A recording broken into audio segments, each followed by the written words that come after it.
Presenting Civil Guruji app available in Google Play Store. Download now. नमस्कार engineers, आप सभी का स्वागत है आपके अपने YouTube channel civil Guruji the civil engineer training institute में। मैं कॉर्पोरेट ट्रेनर रियासुद्दीन। तो आज की इस वीडियो में हम बात करेंगे मटेरियल टेस्ट के बारे में। वो मटेरियल जो हमारे कंस्ट्रक्शन इंडस्ट्री में यूज़ होता है, for example coarse aggregate, fine aggregate, cement, reinforcement, brick, soil और बिटुमिन नॉर्मली हम लोग रोड और हाईवे कंस्ट्रक्शन में यूज़ करते हैं। तो आज के इस वीडियो में हम लोग हर मटेरियल के बारे में पूरा डिटेल से जानेंगे कि हर एक मटेरियल में किस तरीके से कितने टाइप के टेस्ट को परफॉर्म किया जाता है और अलग अलग टेस्ट को परफॉर्म करने का मेन रीज़न क्या है, मतलब एक ही मटेरियल को अलग अलग तरीके से टेस्ट क्यों किया जाता है। तो आज इस वीडियो में हम जानेंगे। तो आज का जो हमारा फर्स्ट मटेरियल है वो है कोर्स एग्रीगेट के बारे में हम लोग देखते हैं।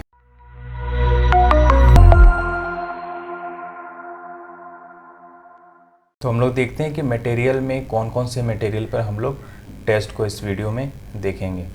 फर्स्ट है हमारा test on coarse aggregate. Coarse aggregate पर कौन कौन से टेस्ट होते हैं ये सारी चीज़ें इस वीडियो में आज हम लोग देखेंगे। सेकंड है आपका फाइन एग्रीगेट। थर्ड वन है सीमेंट। फोर्थ वन है आपका फ्रेश कॉन्क्रीट। फिफ्थ वन है हार्डन्ड कॉन्क्रीट। सिक्स्थ वन है आपका brick. Seventh reinforcement. 8 soil.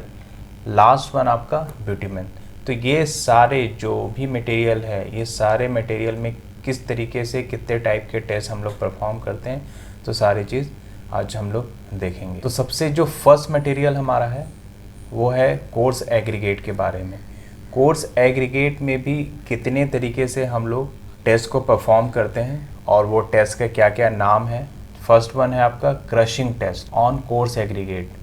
Second one है आपका impact value test on coarse aggregate. Water absorption test, abrasion test on aggregate, sieve analysis. One by one करके हम लोग समझते हैं कि हर टेस्ट के बारे में मेन पर्पस क्या होता है। तो हम लोग देखते हैं crushing test on coarse aggregate के बारे में। The resistance capacity of aggregate under gradually applied compression load is known as aggregate crushing value. अब जैसे क्या है कि क्रशिंग जो टेस्ट जो है, जो क्रशिंग वैल्यू टेस्ट है, इस टेस्ट के स्पेसिफिकेशन यानी गाइडलाइन जो है फुल डिटेल आपको IS कोड 2386 पार्ट 4 में देखने को मिल जाएगा और किन किन गाइडलाइन को फॉलो करके ये टेस्ट हम लोग परफॉर्म करते हैं। तो इस टेस्ट को परफॉर्म करने का मेन पर्पस क्या होता है, एक एग्जांपल से हम लोग समझते हैं। ये जो टेस्ट है रोड और हाईवे में जनरली यूज होता है। रोड में पेवमेंट पर जब कोर्स एग्रीगेट का लेयर हम लोग डालते हैं, क्योंकि जब पेवमेंट रोड का पेवमेंट जब बिछाते हैं तो बहुत सारे लेयर में हम लोग कोर्स एग्रीगेट को बिछाते हैं। जब रोड पूरी तरीके से आपका रेडी हो जाता है तो उस रोड पर आपका वैक्यूलर मूवमेंट होता है। वैक्यूल जो है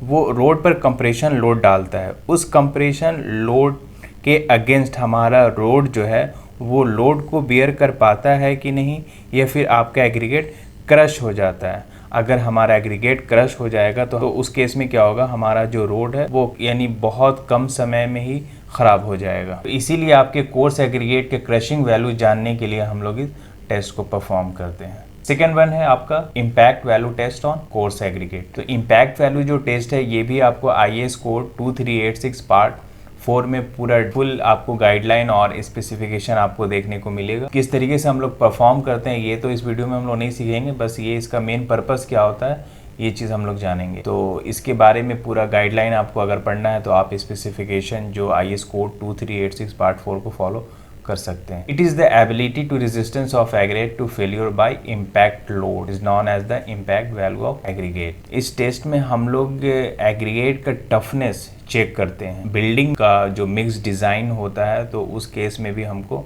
ये टेस्ट पहले परफॉर्म करना पड़ता है और रोड और हाईवे में तो कंपलसरी ये टेस्ट को परफॉर्म करने के लिए, अपने कोर्स एग्रीगेट का बिहेवियर जानने के लिए। थर्ड वन है आपका वाटर एब्जॉर्प्शन। वाटर एब्जॉर्प्शन भी आपको देखने को मिलेगा IS कोड 2386 पार्ट 3 में। पूरी तरीके से स्पेसिफिकेशन देख सकते हैं। इसका वाटर एब्जॉर्प्शन कोर्स एग्रीगेट में हम लोग क्यों परफॉर्म करते हैं, मेन क्या होता है कि आपका जो एग्रीगेट है उसका इंटरनल स्ट्रक्चर कैसा है। आपका वाटर एब्जॉर्प्शन से ही पता चलेगा कि उसमें वाटर एब्जॉर्ब वो कितना कर रहा है, मतलब इंटरनल स्ट्रक्चर उसका कैसा है। अगर हमारा वाटर एब्जॉर्प्शन जितना भी आपने वेट लिया है उस वेट का 6% से ज़्यादा अगर आपका वाटर एब्जॉर्ब कर रहा है तो आपका कोर्स जो एग्रीगेट है वो कंस्ट्रक्शन में यूज़ करने के लायक नहीं है। वाटर एब्जॉर्प्शन जो है वो जनरली हम लोग अपने एग्रीगेट का इंटरनल स्ट्रक्चर जानने के लिए यूज़ करते हैं। फोर्थ वन है abrasion test on aggregate. Abrasion test को हम लोग क्यों परफॉर्म करते हैं, ये भी आपको IS कोड 2386 पार्ट 4 में आपको देखने को मिलेगा। मेन जो पर्पस है ये टेस्ट को परफॉर्म करने के लिए, जो हमारा एग्रीगेट होता है जो हम लोग रोड और हाईवे कंस्ट्रक्शन में यूज़ करते हैं, उसी एग्रीगेट का हार्डनेस प्रॉपर्टी को चेक करने के लिए इस टेस्ट को हम लोग परफॉर्म करते हैं। दूसरी चीज़ ये, हमारा एग्रीगेट रोड और हाईवे कंस्ट्रक्शन के पेवमेंट में यूज़ तो होता ही है। जब रोड पर वैकुलर मूवमेंट होता है तो रोड के सरफेस पर एक दूसरे से फ्रिक्शन के कारण, यानी कोर्स एग्रीगेट का जो पेवमेंट होता है उसमें रबिंग के कारण आपका जितना भी वेट होता है उसमें कुछ परसेंटेज जो है वो लॉस होता है। तो उसी परसेंटेज का वैल्यू जानने के लिए हम लोग इस टेस्ट को परफॉर्म करते हैं। जो वेट में आपका लॉस हुआ है वो परमिसिबल लिमिट के अंडर है कि नहीं, इसी चीज़ को जानने के लिए इस टेस्ट को हम लोग परफॉर्म करते हैं। और ये जो टेस्ट है एब्रेशन टेस्ट, लॉस एंजलिस जो मशीन है उसके द्वारा हम लोग परफॉर्म करते हैं। लास्ट वन है सीव एनालिसिस टेस्ट ऑन एग्रीगेट। इस टेस्ट के बारे में भी स्पेसिफिकेशन आपको देखने को मिलेगा IS कोड 2386 पार्ट 1 में। Sieve analysis help to determine the particle size distribution of the coarse aggregate and fine aggregate. Examples हम लोग समझते हैं। कोई भी सैंपल, जैसे M20 कोर्स एग्रीगेट सैंपल मैंने लिया, उस सैंपल में सेम साइज़ एग्रीगेट नहीं होता, उसमें और भी डिफरेंट साइज़ का एग्रीगेट मिक्स होता है। उसी डिफरेंट साइज़ का परसेंटेज जानने के लिए हम लोग इस टेस्ट को परफॉर्म करते हैं। जो अपना एग्रीगेट सैंपल है वो परमिसिबल लिमिट से पास है कि नहीं, इसी चीज़ को चेक करने के लिए इस टेस्ट को हम लोग परफॉर्म करते हैं। अगर हम लोग सेम साइज़ का एग्रीगेट यूज़ करते हैं, जैसे M20 एग्रीगेट मैंने लिया, उसमें डिफरेंट साइज़ का कोई भी एग्रीगेट नहीं है, उसमें प्रॉब्लम क्या होगा, हमारा जो कंक्रीट रहेगा वो काफ़ी हार्श रहेगा, मतलब वाइड रहेगा, जिसके कारण कंक्रीट जब तैयार होगा इस एग्रीगेट से तो उस कंक्रीट की वर्केबिलिटी काफ़ी लो रहेगी। और जब हमारी वर्केबिलिटी लो रहेगी तो स्ट्रेंथ भी हमारे कंक्रीट का बहुत अच्छा नहीं रहेगा। तो ये वजह है हमें सीव एनालिसिस टेस्ट को परफॉर्म करने के लिए।